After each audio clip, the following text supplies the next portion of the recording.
Hi there, my name is Sally, Generation X, recent empty nester, and this video is about main character energy and reinvention.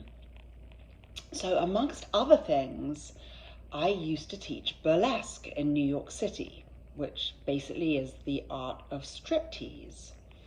Now, I didn't fall into burlesque because I wanted to be a stripper per se. I was attracted to burlesque because burlesque is a world in which women of all different body sizes and shapes and ages and ethnicities are celebrated. And I'm someone who suffered from body dysmorphia and eating disorders when I was a teenager.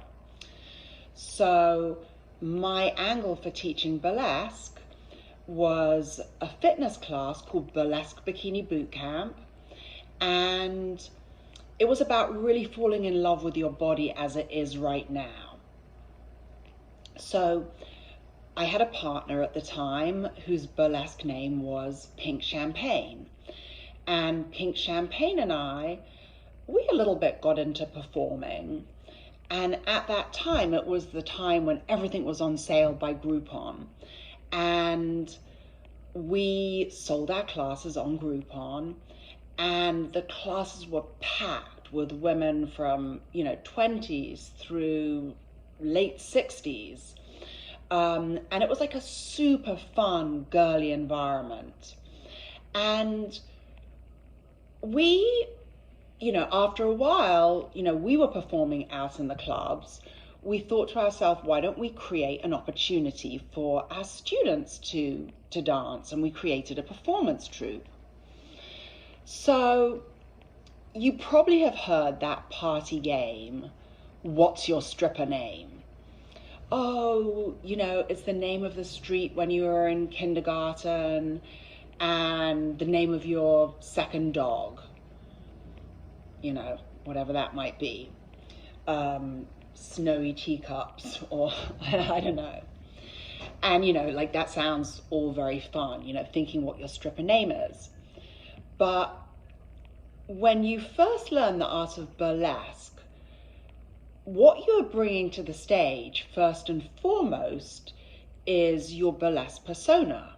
So the first thing that you have to think about is who is the character that you want to bring to the stage. And so this begins some really kind of meaty, juicy alter ego work, and kind of figuring out who is your alter ego. That's like really kind of like science-based, deep work that can have like a profound effect on how you deal with like life situations. Like Beyonce has Sasha Fierce, Mike Tyson had Iron Mike. You could get a bunch of Olympic athletes and have them kind of with sports psychologists in the lab hooked up to kind of heart rate monitors, brain impulse monitors, and kind of rehearse scenarios from their sport. Say it's like a basketball game or something.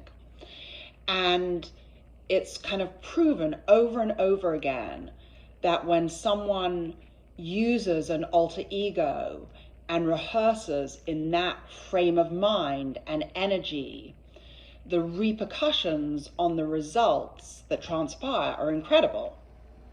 So getting back to burlesque.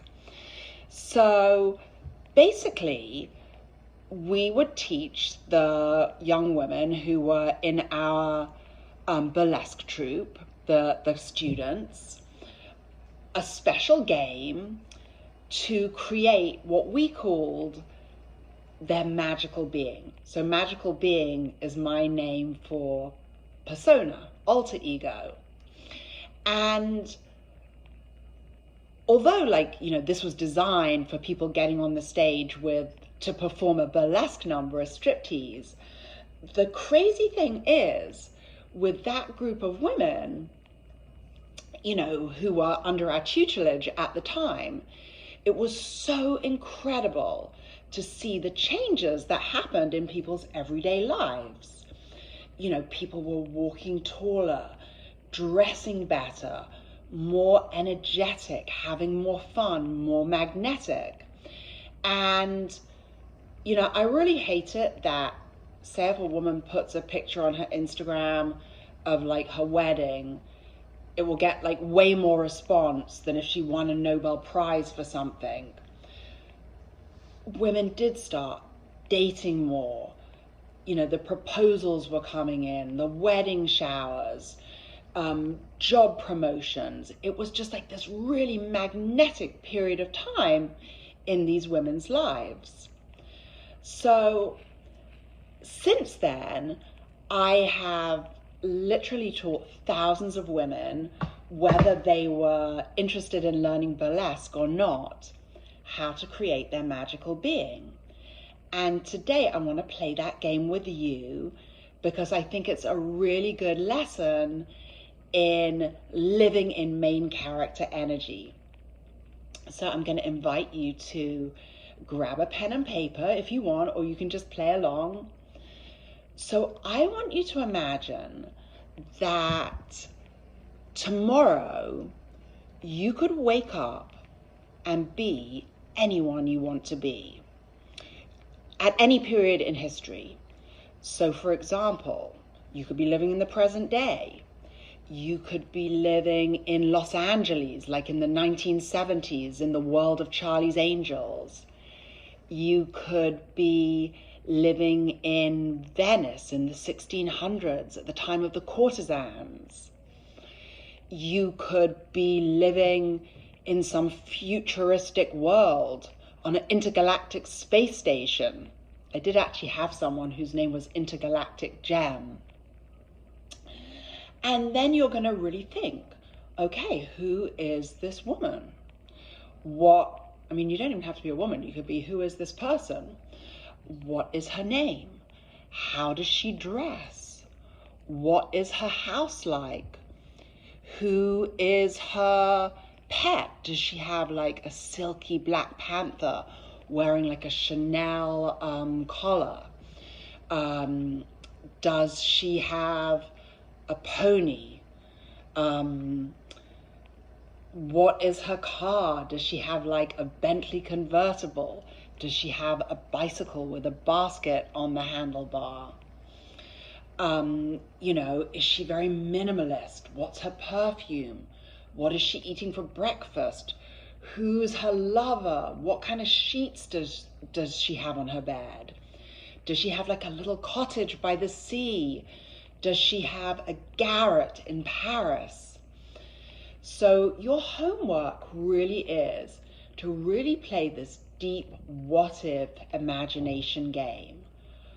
What if I could be anyone that I wanted to be?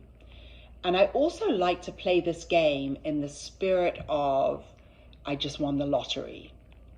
So your budget is limitless, because that just kind of puts you in this kind of juicy, expansive state of mind. It's so fun. I don't know if you ever play that game. You buy a lottery ticket that draws the next day, and before you go to sleep, you're playing that pleasant game of chartering a yacht and the beautiful new kitchen or swimming pool that you're going to put in and the outfits that you're going to buy. So I want you to really, really, really play this game. And, what we're trying to do is put together this super heroine for yourself who is someone like a little bit braver than you, a little bit more confident, so that when you're going into like a stressful situation or something that you feel anxiety about, which, in our current stressful situation that we're living in, right now, could be just walking out the door. But it could be like if you're going on a date, if you have a job interview, if you're just being overwhelmed by life, just stepping into this persona can be enormously helpful. So this is going to be the first part of a series about creating your magical being or alter ego. And I think the next video that I'm going to make will be what are the daily rituals that you can practice in order to keep this energy and main character, je ne sais quoi, flowing into your regular life. So if you like this video, if you could do me a solid and press the like button and subscribe and share it with any of your girlfriends who could use a little bit of a lift. And I look forward to sharing more of this kind of content with you. Have a beautiful one.